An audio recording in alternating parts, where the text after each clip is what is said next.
মার্চের থেকে আপনার পুরা করোনার একটা ভয়ঙ্কর রূপ দেখা দিছে। তখন অনেকে এই করোনা নিয়ে ভয় পাইতো, কেউ যাইতো না, কেউ আইতো না, নিজেও ভয় পাইতাম। তো বই পাওয়ার ফলে এন আপনার আমি আজকে ডিভিটিশনে, আমি উসমানী হাসপাতালের ড্রাইভার, এখানে আমি ডিভিটিশনে আমি 6 বছর থেকে আমরা চাকরি করি, ডিউটি করি।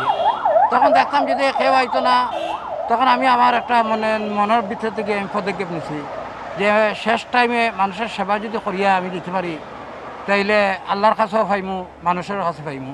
হায়াত মুক্ত আর আল্লাহর কাছে আছে ওইটাই। কিন্তু দুঃখ হইল একটা যে এই রোগটা নিয়ে অনেকে ঘৃণা করে। আমার লগে কলিগ যারা আছে এরাও আমার ঘৃণা করছে। আমি যে হাসপাতালে চাকরি করি, অফিসর যারা কেরানি টেরানি আছে ওরা আমার মানে ঘৃণার চোখে দেখছে, মানে দূরে দূরে রয়েছে। আমার তখন ভিতরে যে অনেক ধরনের দুঃখ আছিল যে খানোকা এই মানে মানুষ সেবাত এই করোনা ভাইরাস আইয়া আমি কিতা লাগে আমাইলাম।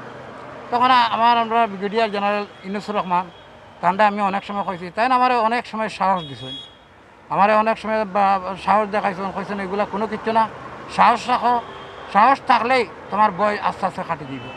ওনার কথায় ঠিকই আমি আপনার আস্তে আস্তে বই কাটাইলাম। ওই যে আপনার ফিনল্যান্ডের একজন নাগরিক রবি যে আপনার ফুরি আছিল, কেউ ধরছে না, সবাই আপনার বিভিন্ন জায়গায় দাঁড়াইয়া দাঁড়াইয়া বিভিন্ন প্রশ্ন করে, বিভিন্ন ধরনের কথাবার্তা করে। কিন্তু এই রুগীটারে আমি ধরছি, আমি ধরে অ্যাম্বুলেন্সে তুলিয়া আমি আনছি। পুলিশের যে সহযোগিতা করতো সেও সহযোগিতা করছে না। মরার পরে তো এই করোনা রুগী নেওয়া এমন একটা রিক্সি যে রুগীটা নিয়ে আনলে নিজেরও জ্বালা লাগে যে আগুন দিয়ে জ্বালাই তুইব, আনলে মানুষের কান্তা যাওয়া যেত। এর মধ্যে বাড়ির ঘর তো আছে, বাচ্চা কাচ্চা আছে, এলাকার যে এলাকা থাকি এরাও দূর চোখে দেখে, বাচ্চা কাচ্চারও আপনার সান্ত্বনা দেয়, তারাও একটু মানে আলাদাভাবে দেখে। তো দেখা বাদে আস্তে আস্তে ভিতরে সাহস হইল, সাহস আইতে আইতে মনে করলাম ধর জীবনে আর কয়দিন আছে, মানুষের সেবা যদি করিয়া যায় তাইলে আল্লাহর কাছে পাইমু। এবং গভর্নমেন্টের যে কমিটমেন্ট যে করতে হইব, গভর্নমেন্টের কমিটমেন্টও পালন করিয়ার প্রধানমন্ত্রী শেখ হাসিনা অনেক ধরনের উৎসাহ দিরা, অনেক ধরনের মানে কথাবার্তা কইরা যে কর্মকর্তা কর্মচারী ডাক্তার সবাইরে নার্স সবাইরে উৎসাহ দিরা। ও উৎসাহ আমার ভিতরে অনেক উৎসাহ আইছে।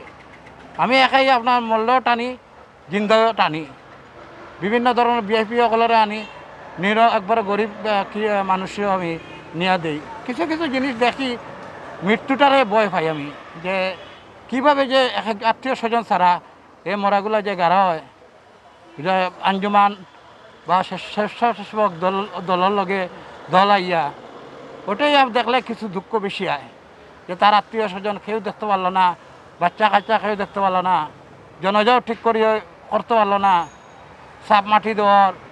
এখন একটা সিস্টেম করছে যে স্বেচ্ছাসেবক দলে একটু তারা জনজা করায়, গোসল পানি করায়, তার বাদে মাটি দেয়।